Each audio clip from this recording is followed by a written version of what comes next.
Dublab. Hey, this is Chris Kissel of Contact Wave here on Dublab, and my Contact Wave co-host Chuck Soo-Hoo is with me as well. How's it going, Chuck? Doing pretty good, Chris. How about yourself? I'm doing great. We're here well outside of our normal Sunday morning airtime because we had the opportunity to chat with Adrian Sherwood. You may be familiar with Adrian's work from one of the many different projects that he's been involved with. We talked to him about a project called New Age Steppers, which is an amazing early 80s dub project, a loosely configured collective of British and Jamaican musicians that, at least in the early years, primarily centered on Sherwood, who was a whiz in the studio back when it was more difficult to do that, and the distinctive singing of Ari Up, a name you may recognize. She was the vocalist for the classic 80s proto-new wave post-punk band, the Slits. So it's an amazing sound. We were really excited to dig into it and really see how that project paved the way for music that came in the decades that followed, whether it was jungle and drum and bass or industrial. And perhaps not surprisingly, Sherwood, who is a producer and label owner, was involved in a lot of that music when it ultimately came about as well. So we really enjoyed talking to him. We're going to present to you this conversation where we dig into those early days and talk to him about his processes and his thoughts on what it was like in those days and how it compares to now. And we'll close out that hour with a mix of some of the new tracks that are out. And of course, we should say that our conversation is occasioned by the release of a brand new collection. This is out now on Sherwood's label, On You Sounds. This release is called Stepping into a New Age, 1980 to 2021, and it features all 4 New Age Steppers releases. Those are the original 3 releases that came out in the early 80s, as well as the comeback release in 2012, and an odds and ends package, a brand new one called Avant Gardening, which has some new takes and some new finds from some of those original tracks and the original collaboration. So really excited to show that music to you, and of course excited to share this conversation. Chuck, what else do people need to know about this conversation? We had a great time chatting with Adrian, and it was so cool that he's such a big Godzilla fan and Ultraman fan. I was like, wow, this is great. So yeah, sit back, relax, enjoy the interview, and enjoy the selections of tracks we chose to close out the hour. Enjoy our conversation with Adrian Sherwood, and of course, listen to Chuck and I every first and third Sunday morning from 10 a.m. to noon on Contact Wave. Here it is, Adrian Sherwood in conversation with us on dublab.com. Enjoy. Hey, Adrian, thanks for joining us today. It's my pleasure. Very glad we can do it. Yeah, we're really enjoying the New Age Steppers box set that you put out. So this is basically all 4 of the New Age Steppers albums that were officially released, and then there's a collection called Avant Gardening, which is basically a collection of other things that were recorded. Obscure leftover, but some little collectibles in that one. Yeah, some dub versions of some of the tracks and things like that. So that's also really fun to explore. And it's been fun to sort of learn more about the history of that group, if you can even call it that, really, a recording project that morphed a little bit over its history. But one thing I thought that was really interesting was, that you had this very collaborative scene, and you had a few projects and people were kind of rotating through your projects, and you were sort of masterminding these in the studio. And, musicians who were coming from all different backgrounds were playing a part in this project. And so I wanted to start by asking, what was it about London in the late 70s and early 80s that made this kind of collaboration possible? Can you sort of paint a picture of us for what it was like there for folks who were not there? It's funny, Ladbroke Grove, the area, Notting Hill, Ladbroke Grove, it's northwest London. It was an area where the famous carnival came from. Also, lots of musicians. At the time, it was quite cheap to live there. Now, It's very, you've got to have rich parents or something to go there. Like the American yuppification is not much different. But back in those days, if you were from Bristol, for example, the nearest train station to London was Paddington, and the nearest place to live would have been Notting Hill. You could go there and live. So you'd have musicians, white and black musicians coming from the West Country, settling in Ladbroke Grove, Notting Hill.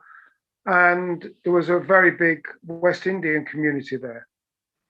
So it was a good melting pot and a lot of great ideas. The Clash, they were famously ensconced in the Grove. I lived in the Grove at the time on a place called Goulburn Road. And at the same time, around the corner was Viv Goldman, the journalist who contributed to this album. I met Youth there from the time. He was originally called Pig Youth instead of Big Youth. And he was there, and there were lots of great Jamaicans, lots. I mean, George Oban, Aswad, Delroy Washington, they all came from the Grove. And lots of visiting Jamaicans, they would be in the area, Keith Hudson. I had lots of friends who I used to meet at the Mangrove restaurant, they made a little film about it recently, which was a very good, the BBC did a lovely little thing on it. And obviously it was very famous for Notting Hill Carnival. So I was there coming from a Jamaican, really, because I was working with all my friends from the reggae area. Right. And I met people from the non-reggae area, the likes of, Viv and Public Image, lots and lots of people. Jeff Travis, Rough Trade were all based in there. It was a very, very cool place to be at that time. And I befriended people from outside the reggae area. And also I met people who are into African music, experimental noise, like throbbing gristle, all sorts of weird and wonderful folk, and like I said, I became a lifelong friend with Mark Stewart, who was the pop group. That a lot of the Bristol crew lived in the area. After touring with the Slits in '79 and meeting, Lydon, Keith Levine, Wobble, all that lot, various other non-reggae people, but they were reggae people really because that's what they loved. They John loved Dr. Alamantado's Born for a Purpose. It was a healthy time, and I don't think the reggae fans were particularly liking the so-called new wave or whatever you wanted to call it. But they respected the fact that a lot of those musicians had similar things. They were against the system. They were against the Babylonian, call it whatever you like, oppressive police, the right-wing government and the draconian laws to keep people down. And there were chords met. People got it. There was the Rock Against Racism movement, then the legalized cannabis campaign, and there were lots of things that brought people together. The Grove and Northwest London were very, very great meeting points. I also, I understand that it was not the most, at that time in London, there was a fair amount of like racial tension, and that, maybe it was swinging toward conservatism, and that what you were doing there was fairly revolutionary in terms of having Black and white musicians working together and having Jamaican and, punk musicians working together. Did it feel like what you were doing was revolutionary, not just on a musical scale, but that there was something sort of socially relevant about what you were doing too? I never thought about it. I just did it. I was meeting people who weren't from the reggae world, basically just recording them. So I was going on instinct and my gut feeling. And also I didn't want to record, could you, hello baby, I love you lyrics. We wanted to have, we wanted to have proper lyrics. Yeah. And meeting the likes of, working with the likes of Prince Farai and Bim Sherman, who were wonderful. Bim's lyrics were very thought-provoking. I think he's a very, very underrated, brilliant songwriter. And then working with great lyricists like Mark Stewart, who His lyrics are fantastic, and they still stand up, and they were very, political, if you want to say, as were the Jamaican ones. It was a logical thing to do, to have the meeting. For me at the time, the issues I had with this was that there were lots of record shops there, but there were lots of people competing to get noticed, just as people are competing to get noticed now in the world that we occupy now with our computers and the internet, and people doing anything they can to get noticed. It was tough in those days. So I, for my part, I'd already done, I was only 20 years of age, 21. I'd already done 5 albums. Wow. Or 5 or 6 even, where I'd contributed or actually produced a couple. Joke. I'm not some great musical genius, but I was a hustler and chancer. I created my own world. It soon became clear to me there's no point trying to make a record that sounded like Channel One or Studio One or Joe Gibbs or whatever, because we couldn't do it in England. So we had to find our own sound. I'd attempted it with Creation Rebel, and thank God we had a radio DJ called John Peel who championed us. He basically helped so many people, that great man, and the likes of Steve Barker at Radio Lancashire who were playing us. But getting noticed was a difficult thing. So I thought, I'm not going to swear on air. I don't need to. I thought, damn, blow it, whatever. I'm going to do what my gut instinct tells me. And you know what? I really like this. I like this recording. I've got Bruce Smith, Beresford, and George playing. This sounds really cool. And people were going, that's really nice. And I found that I was suddenly getting people nowhere near the market or the heads who'd been listening to what I had before. But some of the other ones who had liked what we'd done before still were digging it. Well, I had new fans emerging from the States. I started getting these mad, passionate letters from San Francisco. I was lying on the floor listening to your record. It was amazing. And I was like thinking, God, that's what weirdo is that? But then it was so nice. It was so nice. Suddenly people were checking it.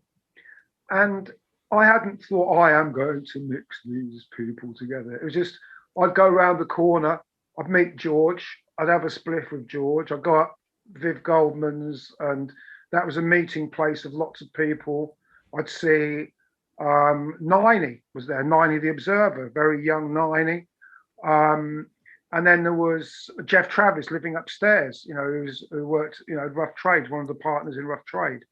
And then there was a filmmaker, and then there'd be Delroy Washington. Like I said, there was a Grove lot, the Sons of Jah, and Bob Marley. Bob Marley used to go around to that same place and lived literally 200 yards away. He was staying amongst the Sons of Jah and Trevor Bow and Derek and those really nice people. And then there was Weasel, who's passed away now, and then Daddy Vigo, who's passed away not too long ago, People's Sound.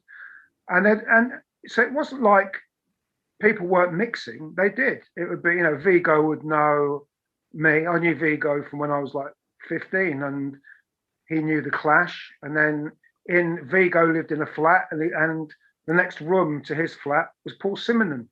And then, so it was actually a very healthy scene. Yeah, and it still is to a degree, the British music scene, but obviously it's changed with the absence of shops and people who can are taste makers, how they were in those days. And I just stormed in because I was completely knew the whole reggae crew, and I was meeting this other lot, and I wasn't scared to record it. And I think looking back, apart from having my own approach to the recordings and my own vision of how I wanted the sonic to be and the minimalist approach I had, there weren't that many people who prior to then had recorded a cross-fertilization of the real deal players in the reggae world, like the likes of Style Scott or Fish Clark, and the real deal players from things as trendy as the Raincoats or Public Image or the Pop Group or the Slits.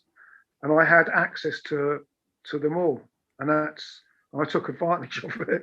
I recorded them, and I'm glad I did. You've done so much. And Wanted to ask, like, at this point in your career, like, what compelled you to go back into the back catalogs of On You Sound Records, and like particularly like what sparked the idea to reissue the new H Steppers in particular? Well, for me, I hadn't even thought. I didn't realise, for example, the vinyls haven't been pressed in 3 decades, in 30 plus years. They haven't been pressed.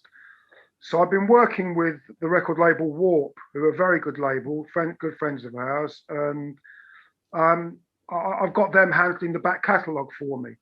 So like my new productions, like Heavy Rain and Rainford and my daughter's album, Denise Sherwood's album last year, I had help getting them released.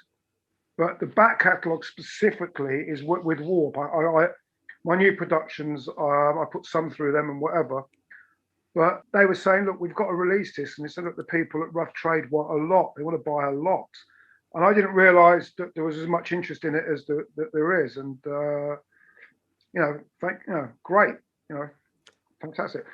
I'm happy that, the figures they've shipped on it is actually wow. I was impressed. But they've instigated it, not me. I haven't gone, oh, do this, do that, or whatever.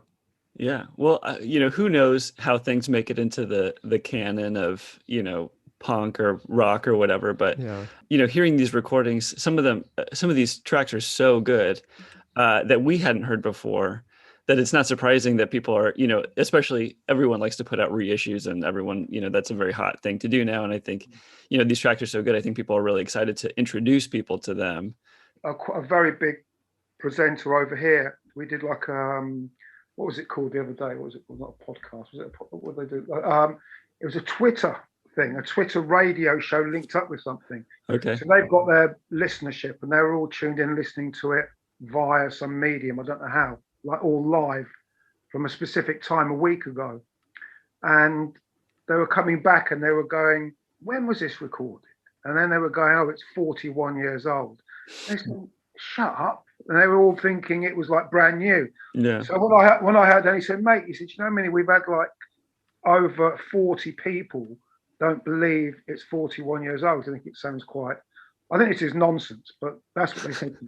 Maybe to make me feel good. But I did after it think, oh, wow, maybe I should play it myself. No.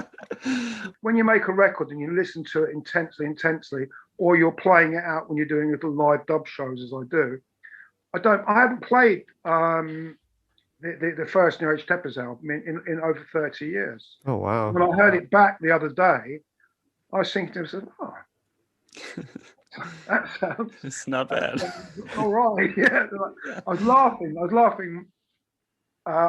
a lot to myself because I thought, oh, that sounds good. Well, that cues up the next thing I was going to ask you, which is, when you go back and listen to these recordings, are there any tracks that stick out to you that you are particularly proud of, or that you're thinking, maybe you can see the bridge to the things that you've worked on in the years since? Well, I listened through the Avant Gardening, and I was thinking, oh wow, I forgot about those tunes because they were like really obscure, and I just sat on them. We hadn't put them out, and I thought, oh, that's a lot better, because I was convinced they were just like crap outtakes that I'd neglected to use at the time. Yeah, they weren't very good. But when I heard them back, and I've got my friends, Matthew at Warp and Patrick Doctor, going, no, Adrian, no, they're really, really good. No. And I put them on. I thought, oh, they are good. I said, oh, right. But I look back on all of it. I'm not thinking, oh, this is great, like that. I remember how they were put together, the spirit we put them together in, and I think let's put it that way. They brought a smile to my face. They brought a proper smile to my face. Bear in mind, they were all made in a very short space of time. They weren't something we spent like now. The last album I made with Lee Perry, I spent about a year making it. Every time I could get a bit here, a bit there, a bit here.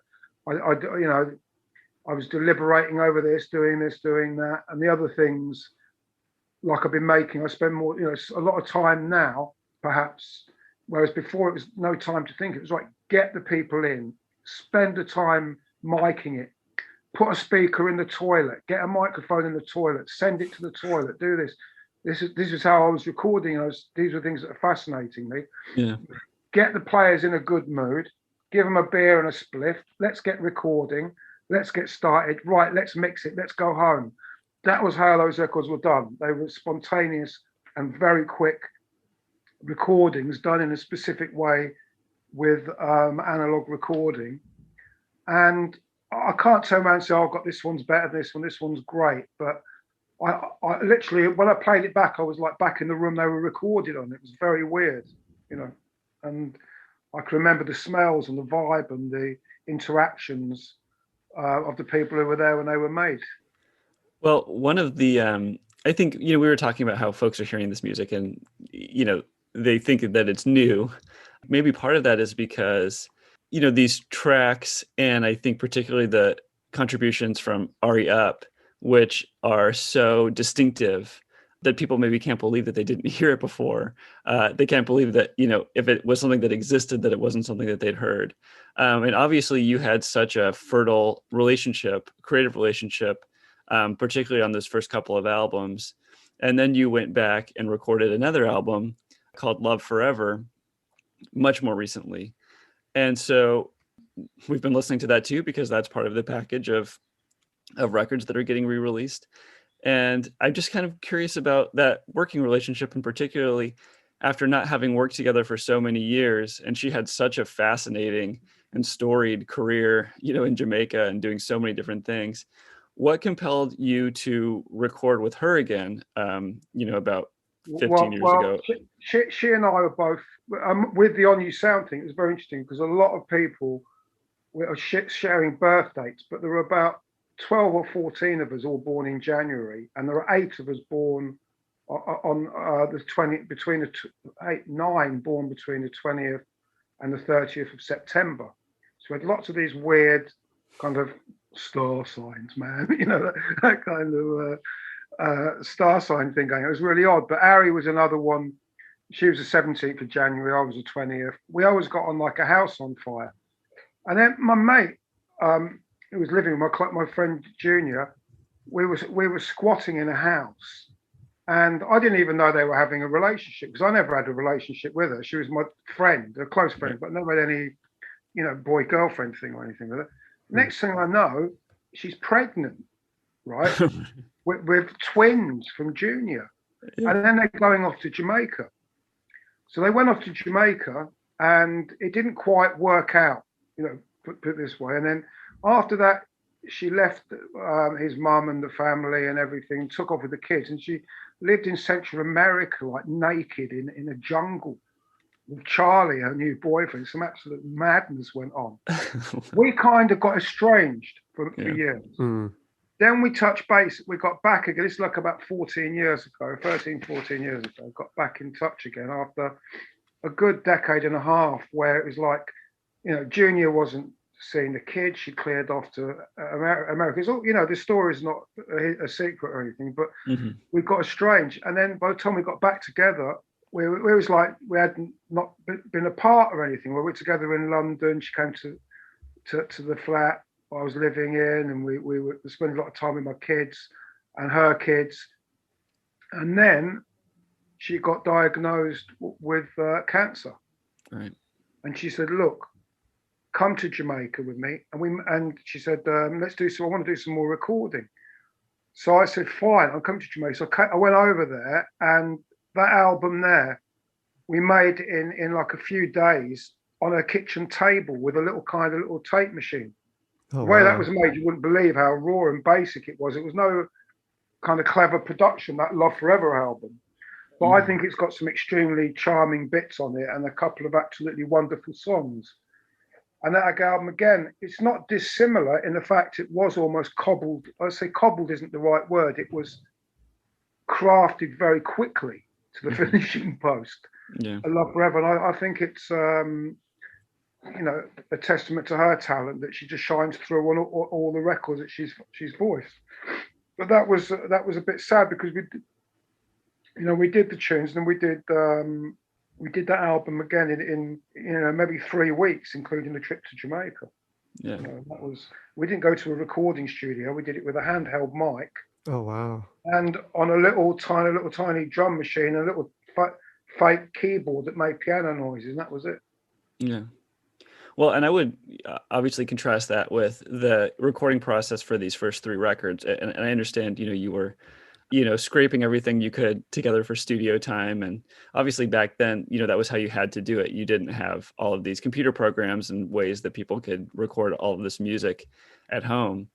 And being experimental in those days, it strikes me, was a lot harder than being experimental now, because I think I don't agree. I think it's easier to be experimental when you haven't got that many things.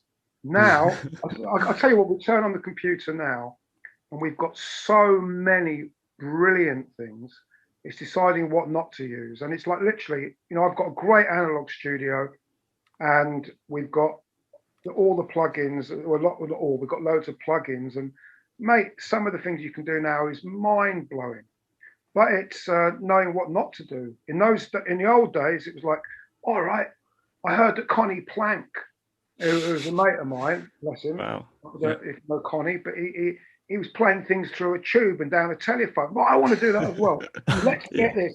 And it was actually much more conducive to experimentation than it is now. Because now it's like anybody can let's press the dub button and add a bit of delay, phasing or feedback or something, and you sound like a next person. And the key is not sounding like another person. Yeah. The key is getting your own sound to separate you from the pack. And that, it was easier in those days than it is now. And now I think I've got my own sound, my own way of doing things, but that's years of experience and technique and attitude and everything. But starting now, you can be brilliant, but to get something as charming, you need a great vocalist. It's still down to how good the song is, no matter what you're doing, because you can make instrumental music all day long and it's good. It's down to the performance, and then the production to me should be second. That is like icing on the cake. But in my day, I could do anything with the production, and with the school of like Phil Spector or Lee Perry or something, you knew you had to formulate your own sound, and that's what I tried to do. Now it's harder to me.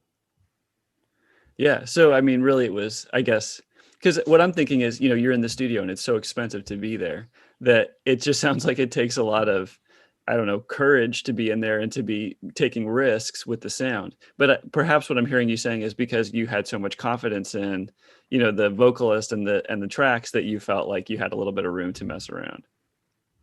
Yeah, I did. And, with somebody as great as Ari or Mark or any of the players, the Beresfords, Bruce Smith, they're all, I knew, it was exciting. And when you go to do music, if you're almost going through the motions to record it, you're better off not going in the studio. You've got to go in, like Lee Perry always said, believing you're making magic. You can't go in there believing it's going to be okay. Right. And, it's like, go and get a job as a dentist or something and get paid that way, or find a job that pays really well. Right. But I think most artists do believe they're going to make magic when they do things. But for me, I was surrounded by those great players, and we recorded them with some funny approaches, and the whole thing to me oozes charm, and that's what you've got to try and do nowadays. If you're doing anything, is you need somebody or some people on each project that inject oodles of charm to make it great. I love that. Those records, I think they're all oozing charm. Absolutely. Yeah. No doubt. Yeah. Well, so I think we're gonna close out the hour playing some New Age Steppers tracks. And so maybe if you would do us the honor, if you were going to maybe introduce somebody to this project, not to put too much pressure on you, what track would you start with? Jesus, it's very difficult because if I'm gonna, you want me to introduce a tune for you to start with? Well, or just give us an idea of where to start. Like what, for folks, I'm sure there's folks listening to this who haven't even heard the project yet. What would you want? How would you turn folks on to the sound? Well, I think they have to be a bit patient because you could start with the very first track, Fade Away, which we covered, one of my favourite songs ever written, Junior Bars's beautiful song, but added some attitude to it. Then you could go on to State Assembly or one of the instrumentals, or jump to Love Forever, or any of them. The thing's a combination of beautiful songs and quite nice interesting instrumental stuff on there. I think just randomly stick a track on and go from there, because I think they've all got, like I said, that charm quality about them that is missing in lots of things, perhaps because you've got too many options. We didn't have the options, and we made, just created this mood that and was reflected by all these people from different backgrounds and cultures and whatever, perhaps shouldn't have even been in the same room together. And we come up with that record, those records. All right, well, then we definitely will play Fade Away, because I think that folks, that if anything, they'll probably recognize that track if they recognize any of the tracks, because, that one resonated a bit. But maybe we'll start with a track that I like called Mandarin. And this is a dub from the third record, Foundation Steppers. And we'll explore some of the stuff that you just put out on Avant Gardening, and we'll give folks a wide breadth. And I love that song, Some Love, too. That's another great sort of poppier track. So we'll throw that into and the Some dub version. So thanks so much for chatting with us. Yeah, it was a pleasure. No, thank you, and nice to meet you both.